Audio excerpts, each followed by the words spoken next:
कहानी है राजा का हिस्सा। इस कहानी में एक प्रजावत्सल राजा का वर्णन है। राजा प्रजा की कठिनाइयों में हमेशा उसकी मदद के लिए तत्पर रहते हैं। ऐसा ही एक राजा भोज थे। हम उनकी कहानी पढ़ेंगे जो धारा नगरी के राजा थे और वो बहुत दयालु थे। राजा भोज बड़े प्रजावत्सल थे। वे स्वयं राज्य में घूम घूम कर प्रजा की कठिनाइयों को देखा करते थे और उन्हें यथासंभव दूर किया करते थे। एक दिन राजा अपनी रानी के साथ रथ पर सवार होकर राज्य का भ्रमण कर रहे थे। वे राजधानी से बहुत दूर निकल गए और उन्होंने क्या देखा कि एक खेत में बैल के साथ एक स्त्री हल जोत रही है और किसान उस हल को चला रहा है। राजा ने तुरंत ही रथ को रोक दिया और किसान के पास जाकर राजा ने कहा, भले आदमी, तुम यह क्या अत्याचार कर रहे हो? भला कहीं स्त्री को भी हल में जोता जाता है? किसान ने कहा, मेरा एक बैल मर गया है और दूसरा बैल खरीदने के लिए मेरे पास धन नहीं। अगर खेत न जोता तो मैं खाऊंगा क्या? ऐसा कहकर किसान फिर से अपने कार्य में लग गया। उसे क्या पता था कि मैं जिससे बात कर रहा हूँ वो कौन है। राजा ने कहा, अरे भाई, जरा सुनो तो, जो कहना है मेरे साथ चलते चलते कहो। ऐसा किसान ने कहा। तो राजा उसके साथ चलने लगे और अपने काम के प्रति किसान की लगन को देखकर राजा भोज बहुत प्रभावित हुए। उन्होंने कहा कि तुमको दूसरा बैल चाहिए तो तुम मेरे साथ से ले जा सकते हो। किसान ने कहा, अगर मैं तुम्हारे साथ बैल लेने के लिए आऊं तो मेरा हल कौन जोतेगा? तुम एक काम करो, मेरी पत्नी की जगह तुम हल में जुट जाओ। और किसान इस बात पर राजी हो गया। राजा भोज हल में जुट गए और किसान की पत्नी रथ के पास चली गई। उसने रानी को सारी बात बता दी। रानी ने कहा, तुम्हारा बैल तो कमजोर हो गया है, वो हमारे बैल के साथ नहीं काम दे पाएगा, इसलिए तुम दोनों ही बैल ले जाओ। किसान की पत्नी दोनों बैल लेकर खेत पर पहुंची। किसान बहुत प्रसन्न हो गया और राजा भोज ने कहा, अगर कोई भी दिक्कत हो तो मेरे पास आना। ऐसा कहकर उन्होंने अपना परिचय दिया कि मैं राजा भोज हूँ। तो यह सुनकर किसान बहुत शर्मिंदा हो गए और उन्होंने राजा भोज से क्षमा मांगी। अब थोड़े दिन के बाद फसल तैयार हो गई। अच्छी फसल हुई और आश्चर्य की बात तो यह है कि राजा भोज ने खेत में हल जोता था, उसी भाग पर मोती उगे और बाकी के हिस्से में गेहूं उगे। तो किसान तो बहुत प्रसन्न हो गया और किसान ने सारे मोती इकट्ठे करके राजा भोज के पास वो जा पहुंचा। उसने सारे मोती राजा भोज के चरणों में रख दिए और कहा कि यह मोती आपके हैं, आप ले लो। राजा ने कहा, नहीं, इस पर तुम्हारा हक है, ये मोती तुम्हारे खेत में उगे हैं, तुम ये मोती अपने पास में रख लो। किसान ने कहा,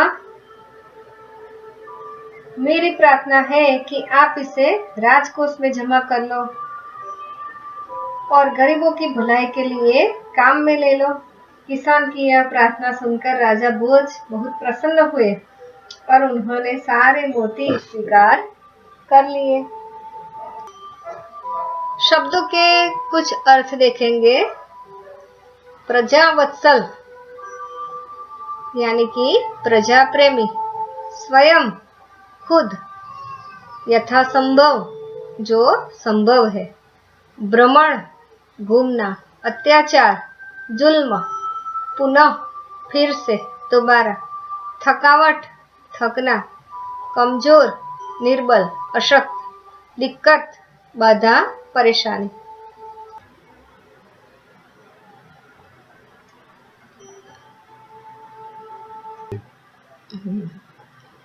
अब हम प्रश्नों के उत्तर देखेंगे। राजा भोज ने भ्रमण करते हुए क्या देखा? उन्होंने देखा कि एक खेत में एक किसान हल जोत रहा है, मगर उसके हल में एक ही बैल है। दूसरे बैल के स्थान पर उसकी स्त्री हल खींच रही है। अब दूसरा प्रश्न है, राजा भोज ने किसान के पास जाकर क्या कहा? राजा भोज ने रथ रोका और किसान के पास जाकर कहा, भले आदमी, तुम यह क्या अत्याचार कर रहे हो? भला कहीं स्त्री को भी हल में जोता जाता है? अब तीसरा प्रश्न है, किसान की पत्नी खेती के काम में क्यों मदद कर रही थी? तो किसान के पास दूसरा बैल खरीदने के लिए धन नहीं था, इसलिए उसकी पत्नी खेती के काम में मदद कर रही थी। चौथा प्रश्न, राजा भोज के दो बैल मिलने पर किसान की फसल में क्या फर्क हुआ? तो किसान के खेत में बहुत अच्छी फसल हुई। किसान शर्मिंदा क्यों हो गया? राजा भोज ने उससे अपना परिचय दिया तो किसान बहुत शर्मिंदा हो गया। किसान के क्या कहने पर राजा भोज ने मोती स्वीकार किए? तो किसान ने प्रार्थना की कि आप इन्हें राजकोष में जमा कर लें और गरीबों की भलाई के लिए काम में लें। यह बात सुनकर राजा बहुत प्रसन्न हुए और उन्होंने मोती स्वीकार कर लिए। राजा भोज किसान से क्यों प्रभावित हुए? तो अपने काम में किसान की लगन को देखकर राजा भोज बहुत प्रभावित हो गए। सही जोड़ मिलाइए। मुहावरे है और उसके अर्थ हमें ढूंढना है। आंख खुलना, आंख लगना, आंख चुराना, आंख दिखाना, आंखों का तारा होना, आंखों में चमक आना। अब हमको इसका उत्तर क्या है इसमें से ढूंढना है। अब हम उत्तर वाली स्लाइड देखेंगे। आंख खुलना यानी कि सही बात का ज्ञान होना। आंख लगना, एकदम से सो जाना। आंख चुराना, सही बात से टल जाना। आंख दिखाना, क्रोध करना। आंखों का तारा होना, बहुत प्रिय होना। आंखों में चमक आना, प्रसन्न होना।